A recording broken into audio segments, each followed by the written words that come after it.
যত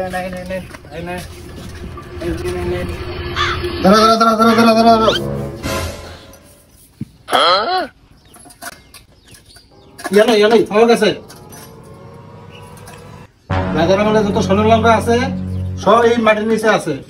ঠিক আছে তাহলে আমি কালকে কামলা লাগাই দেবো। বাবা কিছু জল পানির ব্যবস্থা করে তো না। করম দাঁড়াও।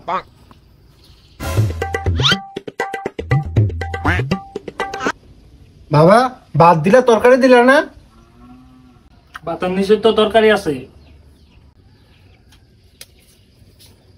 বাবা আছে আছে তরকারি আছে। তুই না বলে সব দেহস, ভাতের নিচে তরকারি দিয়ে দেখছস না? তুই না বলে মাটির নিচে স্বর্ণ দেহস, বাট পার বন্ডা সাথে বন্ডামি করতে জায়গা পাস না। আমার লোক বাটপারি মাটির নিচে বলে তো স্বর্ণ দে বন্ডা সাধু কোনখানে বাটপারি করতে জায়গা পাস না রে, কইতে আইয়ে।